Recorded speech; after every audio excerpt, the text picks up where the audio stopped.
What up, everybody, and welcome to Baz on Blades. My name is Baz, and I talk about blades. Today we are talking about blades. We're going to take a pilgrimage to the holy Mecca of the knife enthusiast world, and that is Smoky Mountain Knife Works.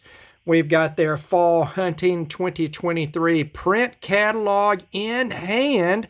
We're going to take a walk through this catalog, and if you like print catalogs, just contact them and get on the mailing list. They send a few every year out, and they're typically seasonal, holiday sort of catalogs. And be sure to visit their website. And if you have never been to Smoky Mountain Knife Works, the physical store, you need to go. It is unlike any other place you have ever been. Over 108,000 square feet for a knife store. It is a very, very impressive, to say the least, and you will find any knife or type of knife that you want to find there. Now, I want to preface this video by saying I am not in any way sponsored or affiliated with Smoky Mountain Knife Works. This just got sent to me in the mail because I'm on the mailing list as a customer. I am a former employee, but I was only a salesperson, and it has been many, many, many years since I worked there. Most of the people I worked with are dead now, apparently, except for Dan the Man. That's where me and Dan the Man met. So let's get into this, and I'm going to piss off a whole bunch of people because there are brands in here I do not care anything for. Please understand this video is 100% subjective. This is how I think, how I feel, my opinion. And if people's opinions hurt your feelings, then kiss my ass. You should not worry about what Baz on Blades thinks about your favorite brand. Good God, man. Don't worry about shit like that. There's more important things in life. So here we are at Benchmade. This is where I'm going to start pissing people off because I don't like Benchmade knives. Now, they make a quality product for the most part. I think they are overpriced, even as an American-made product. And I absolutely do not like the Axis lock. Literally 100% of all Benchmade Axis lock knives that I have ever owned, brand new, all had blade play, and it never goes away. I don't like an Axis lock. It doesn't really matter what brand. Even the Hogue knives, they do a great job with that lock. It's still my least favorite lock type out there. I would have to think twice before choosing an Axis lock featured knife over even something like a slip joint that's non-locking. Good God, I can't stand that lock. I want to talk about this knife right here that is $522 in M390 with a titanium handle. I want you to look at the grind on the blade. Look very closely at that grind. Depending on what the stock thickness of that blade is, which I would say it's reasonably thick, that grind is nothing but a giant wedge. A giant wedge that you are going to be pushing through any medium that you are cutting through. And the behind the edge thickness is quickly going to ramp up as you resharpen that knife. That is just $522. No, thank you. No, thank you. Outdoor Edge. Okay, this is a brand dedicated to outdoor use, mostly field dressing for hunters. You can see a very wide range of individual knives with multiple features for field dressing, full field dress kits, Very well respected brand as far as that type of product goes. Easy to recommend, especially considering reasonable prices. We're going to go into Gerber, a brand that I loved when I was 10 years old, and they have very little I would even be interested in 2023. I think their American-made product is extremely clunky. It is behind the curve as far as fit, finish, and materials. I tend to not like their designs. Whoever is choosing the designs that they want to feature across their product line, that person and I look at knives differently. The outdoorsy sort of stuff, it's okay. I still really prefer Gerber's original multi-tools, the 400, 700 series extending jaw multi-tools. They're still my favorites, but other than that, I don't have much use for Gerber, even though I was a giant fanboy when I was 10 years old. Let's see. Old timer, Schrade. What is wrong with you, Schrade? I'm seriously asking that. What is wrong with you? What is this? The backdraft? I will make you a guarantee. Nothing is guaranteed in life except for this. You will never, ever, ever see any type of responder with this tool in their hands. Ever. That is an abomination. It's a waste of steel.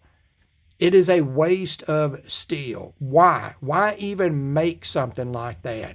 That product right there, it doesn't matter what Schrade does across the rest of their product line. That right there makes me want to avoid anything that says Schrade on it. If I was walking through the woods and I stumbled across a duffel bag and I opened the duffel bag and there was bars of gold in it, millions of dollars of gold, and it was stamped with Schrade, because of this, I would be like, shit, do I even want to be seen with this gold that says Schrade on it? What if somebody knows about the backdraft entry tool? Now, I'm going to leave this gold out here. Maybe somebody that likes Schrade will come along. Buck knives. Here we go. This is where the shit hits the fan right here, because Baz on Blades has zero use for buck knives. When I was a kid, again, every kid wanted a buck 110, like you see down here. But this is 2023. I don't want a buck 110 anymore. But the thing is it's never been replaced with anything that I do want. I mean, I prefer knives that are sort of modern.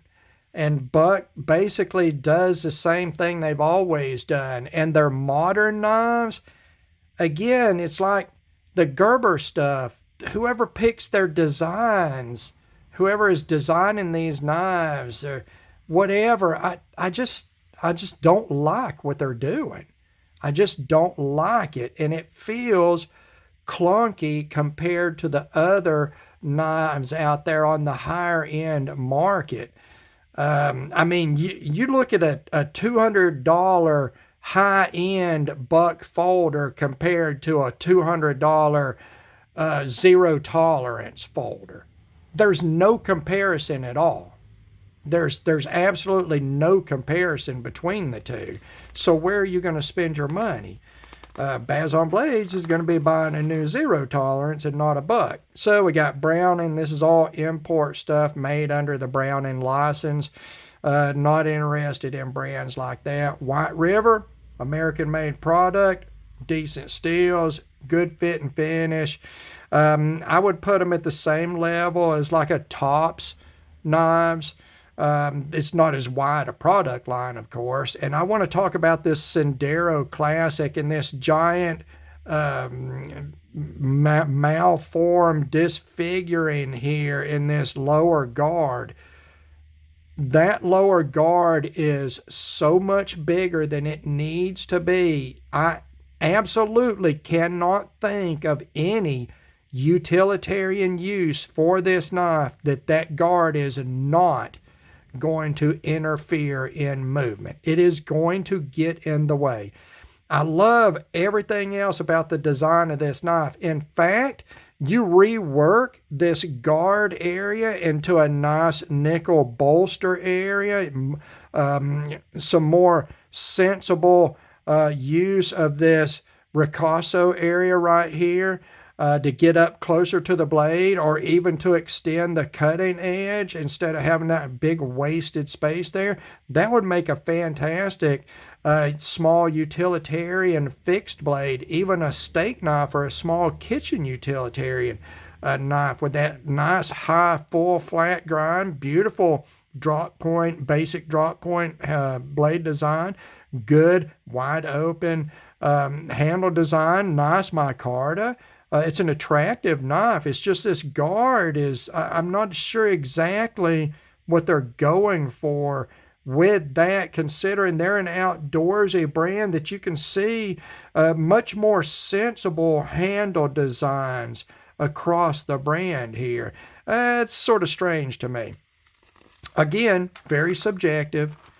Optics, Vortex here, probably the complete model line, because not only does Smoky Mountain Knife Works have a full-size, high-volume firearms dealership, they also have a secondary location, a big firearms store, where they took over the lease of a grocery store. So I don't even know how many tens of thousands of square feet of floor space they have there.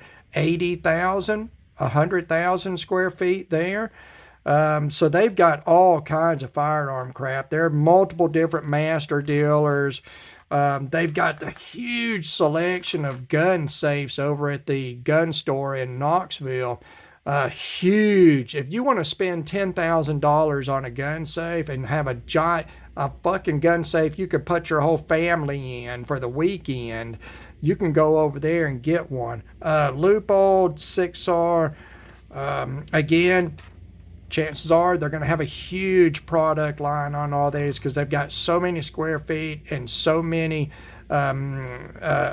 so much counter space, display space. Some Allen nylon, some lower price stuff, Simmons, Butler Creek, Uncle Mike's, some nylon there. Smoky Mountain Knife Works, no matter what you're looking for, not only are they going to have the very top end and the mid-range, but they're going to have serviceable stuff at the lower price point, like this stuff here, so anybody can go in. I got to get a scope for my rifle. This rifle was given to me. It's passed down in the family. I don't do a lot with it, but you know, I can go in there and get a $50 scope. I don't have to spend $1,000, $2,000 on a scope, even though they have them. I don't have to spend that much. That's one good thing about Smoky Mountain Knife Works. Get a lot of clothing in there. We've got the Catching Deers apparel, Under Armour, Grunt Style, lacrosse boots, Danner boots. What we got here, Muck Boot Company, $17.91 gun leather. Some nice looking stuff for a utilitarian belt carry. You get your multi-tool flashlight, knife. You got a drop ring here for keys, whatever. That's not bad, $49. That's not bad at all. All right, multi-tools. If you are a multi-tool person, there is no other place I've ever been that has a better selection of multi-tools. That is a very strong selling product niche for Smoky Mountain Knife Works, and they carry the entire product lines for all of these brands. Leatherman, SOG, Gerber, Victorinox, all of those brands and more as far as multi-tools go, they'll have their entire product line. You could have a selection of maybe 200 different models of multi-tools across all the product lines and brands. Flashlights, when they expanded out and modernized in the store recently, they brought in these flashlight brands, all kinds of different stuff. They've always sold Surefire and Phoenix. They've got Nebo, Streamlight. I don't even know how many different brands of flashlights. And again, because they've got all the floor space, counter and display space, you get extended product range coverage. Not only do they have, they don't have just a little space for Phoenix. They've got a whole big counter space that's got every flashlight they make. That's the great thing about Smoky Mountain Knife Works. Hella, Mora, Puma. These are brands that you do not commonly see other places, but there's, again, full-featured product line. Victorinox. This is one good thing about Smoky Mountain Knife Works. And again, I'm not making anything from them. They don't know I'm doing this video. I'm not affiliated with them. I'm just sort of selling this store because within our community, it is an incredibly important entity within our community. It is unlike anything else, and it is not only helpful to that company and its employees, but it's helpful to enthusiasts out there to support businesses like this. So one good thing about this store is products that do a lot of specialty, exclusive, special edition type of things like Victorinox. You've got so much of their product line, so much in volume sales, exclusives that you will find at Smoky Mountain. It's a great place for collectors. If you collect Victorinox, or you collect Case, or you collect Zippo, anything like that, fantastic store for that. Look at all of this stuff, limited to just the space in print. Now you go online or you go into the store itself, you're going to find so much more. Just this right here is more than you're going to find in a normal store. Let's see. Speaking of Case, we're going to go straight into Case. Not my thing, but the Case counter at Smoky Mountain Knife Works is a major feature. They do have their full product line. It would have to be an exclusive for another store for Smoky Mountain Knife Works to not have it in Case knives. Yeah, all these different series. It's funny, Case only makes like 12 different knives. They only make 12 different knives, but it takes 500 linear feet of counter space to put them all out there because they're all available in 600 different handle materials. Yeah. It's a collector's delight, Case knives. If you want to collect rust locks, you could have a collection 500 deep probably. I don't know. Getting into Bear & Sons, another traditional knife manufacturer, American-made product, all the way from sort of western-y looking fixed blades, traditional looking folders here with lockbacks and slip joints. Let's see here, Blackhawk. Basically, look at these CQB knockoffs. I know that they own these designs now, but if you think back to when those designs first hit the market a couple of decades ago, they were extremely high-end.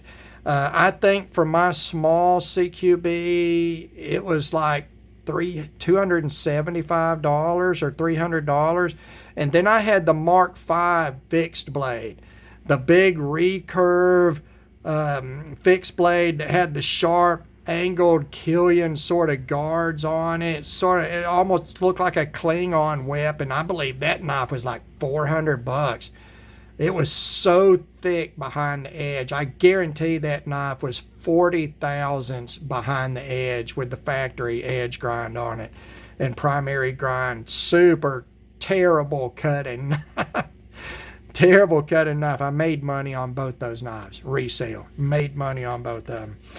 Let's see. Bear Edge, more inexpensive stuff. Back to Bear & Sons. Autos, Bally Song butterfly knives. both major features within Bear & Sons American-made knives. Okay, they may not be the highest end, like custom titanium ball bearing sort of, cutting edge Balisongs, but these are American made product, all, ranging from $40 in the cast zinc handles, all the way up through machined aluminum and steel and inserts and all of that.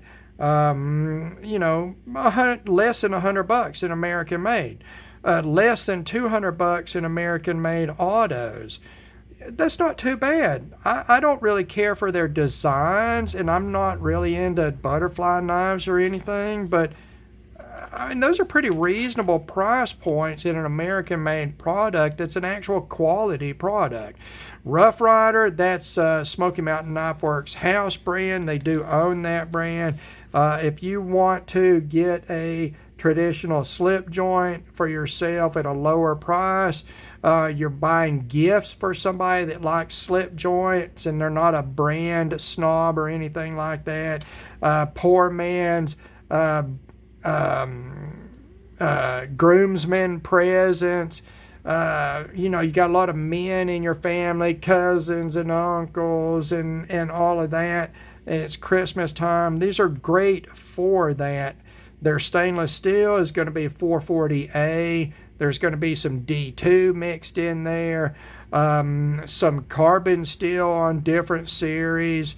This series is in stainless. This buckshot bone is in stainless. Let's see, denim micarta, that's in T10 carbon steel. This is a brown smooth bone. One thing I like about Rough Rider is a lot of their knives, their different series, have fancy bolster treatments on them. They'll have some fancier bolster treatments across different series. It's not a plain, bolstering on it. I like that in those knives. It dresses them up without adding a lot of cost. Again, traditional materials, and nickel for your bolsters, and bones and synthetics for your covers, for your handle material, copper. Yeah. Then they've got, Rough Rider makes a version of just about everything you would want: modern, traditional, camp hatchet. Here we go, a very disappointing brand, and that is Marbles. That Marbles went out of business.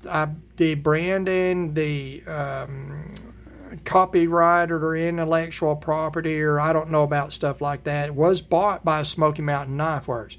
But this stuff is just straight up, to me, it's just Pakistani junk now. I would have preferred actually to see Marbles as a brand just go away before it turned into a Pakistani junk brand. That just sort of makes me sad.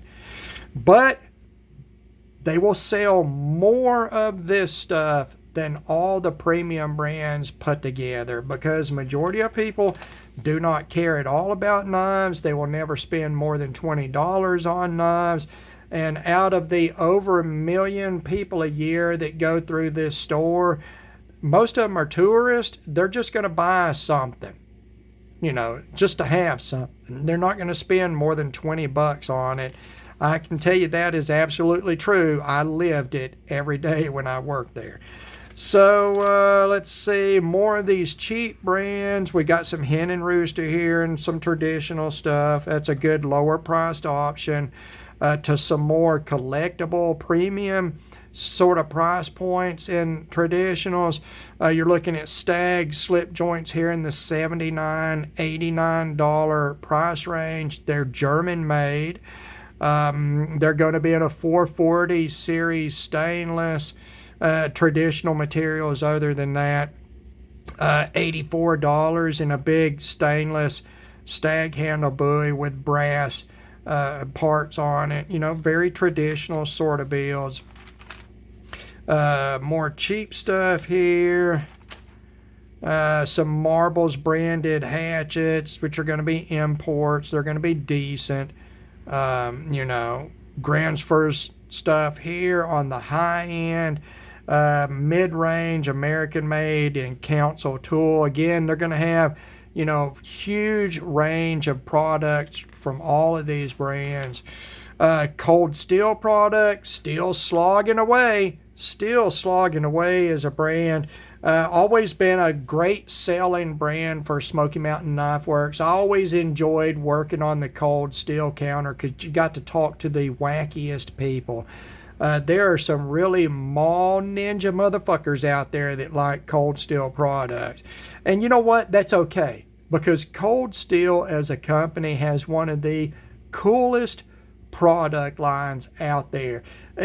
Name another brand that you can buy a fixed blade, a folder, an axe, a sword, a machete, a blowgun, a walking stick. Shit, man, they've got everything but car parts coming out of their product line. And a lot of it is really good.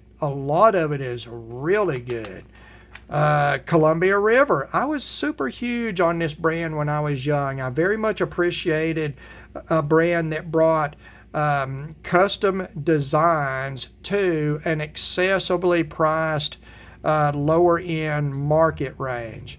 I think that their fit and finish in 2023 is not quite competitive with the dedicated Chinese brands like Best Tech or Civivi or Kaiser or something like that. But they do make a quality product. They've got a lot of interesting designs. Majority of the designs are production versions of a pre-existing custom knife out on the market. And they do have a wide range of pricing, all the way down from the high 20s, $30 price point up to, you see here, a couple of $100s on some of these products. They make a bunch of cool knives. Kershaw, it is just one of the best selling knife brands in the world, especially in the United States. It doesn't matter where you go, you're going to find Kershaw knives. You'll find their entire product line at Smoky Mountain Knife Works. You'll find them in your local Walmart. There'll be Kershaw knives at their Home Depot or Lowe's. You might even have a grocery store, a gas station that's got a little counter with a knife display. They'll have a Kershaw knife in it or two. It's a really important brand as far as our niche world goes. And you know what? This is an interesting offer right here. The Camp 10 machete. They call it a machete, but the blade stock thickness is large knife thickness. It's not thin like a machete. You do have this kukri-esque heavyweight forward, nice recurve. This is a co-molded fiber reinforced handle with overmolded in rubber. It's a good looking knife. I've handled it. The handle design is fantastic. They have a really good injection molded sheath for them. These knives are $49. They're full tang. They're in carbon steel. They're in 65 MN, which the MN I'm sure stands for manganese. And I think manganese adds in a little bit of grain refinement and machinability in carbon steels. I could be off about that. But these are good selling designs. I have thought about buying one of those for myself and Dan the man. He's more into large choppers than I am. But we're both into field use of knives like that, and a $50 entry fee is not too awful bad to try that out. That model does have a good reputation. It's a very utilitarian design. I think I'm going to try one of those out. Spyderco. Love them or hate them, Smoky Mountain Knife Works, again, is the place to go for the entire product line. Now, I'm talking physical store, okay? Now, online, everybody. It doesn't matter if it's Blade HQ or Atlantic Knives or Blade Ops or Knife Center or White Mountain. They all got virtual room for a product line. But as far as walking into a physical store, Smoky Mountain Knife Works has a huge, dedicated, custom-built counter set up for Spyderco. It's like a big master quality sort of dealership type of counter. Nice looking. Just every knife that they make, plus exclusives for Smoky Mountain. You've got these fat carbon exclusives that they did. They did the winter one in the blue fat carbon that I got in on. This is basically the same thing in this lava flow fat carbon in the M4 blade stock or blade steel, and only $199. That's a steel upgrade, a handle material upgrade, and keeping it basically at the base price of the paramilitary 2. That's pretty nice. I didn't mind at all spending $200 on my blue version of that one, and that I think is just equally as good a deal. Let's see what else we got. Becker stuff, K-Bar stuff here. Of course, the Becker stuff made by K-Bar using that 1095 Crow van. Not a super steel, but a very high quality field use carbon steel with added vanadium. They do a very good heat treat and temper on it, and I really like a lot of the knives that'll fall under those brands. This is interesting. Ontario Knife Company, which officially shut their doors about a month ago, they have gone out of business. I do not know if their property has been picked up by somebody else yet, if it's gone up for sale. But I would say as on-hand stock sells out, we may not ever see any of this stuff again. It will probably end up a brand bought up and then knives made Asian sourced, basically like Camelus is now. It's not Camelus. It's just a Camelus name slapped on a bunch of Chinese made junk. I expect Ontario probably to go in the same direction. So if there's any American made Ontario product that you want, you better buy it before it sells out. It may not ever be back. I don't know what's going to happen with that company, and they've got a lot of really good field use knives scattered within their product range. Kitchen cutlery, another great thing about Smoky Mountain Knife Works. Again, they've got a gazillion square feet of floor space and counter space for knives, so they've got an entire department downstairs. About 1/3 of the entire downstairs of this business is dedicated to kitchen cutlery and kitchenware. You will not find a wider range of kitchen cutlery, no matter the price you want to spend, all the way from if you want to spend $10,000 on a set of kitchen cutlery, you can do it at Smoky Mountain Knife Works. If you want to buy a cheap block set to set up on your counter to have some beater knives for $50 for an entire block set, they'll have those too. Okay? Just like the rest of the store. All that space gives them the option of such a wide array of products. Sharpeners, we've got the Work Sharp stuff here and Smith stuff. Again, they're going to have all kinds of crap as far as sharpening and maintenance and accessories. Again, looking at the back of this thing, we see some Halloween collectibles from Victorinox, from Case, from Zippo. Again, they've got the floor space. They've got the room for all of that stuff at Smoky Mountain Knife Works. So there you go. That is the fall/hunting 2023 Smoky Mountain Knife Works catalog. Get them at their contact for if you want to get on the mailing list for a print catalog. If you're old enough to remember print catalogs and you got a good pair of reading glasses so you can still read them, then go ahead and do that. Thank you, as always, for taking the time to watch one of my videos, even though they're super duper long, and I don't know if I even really said anything in that video. Just sort of free form as we went through the catalog. Thank you. Thank you. God bless all of you, and we will talk to you again.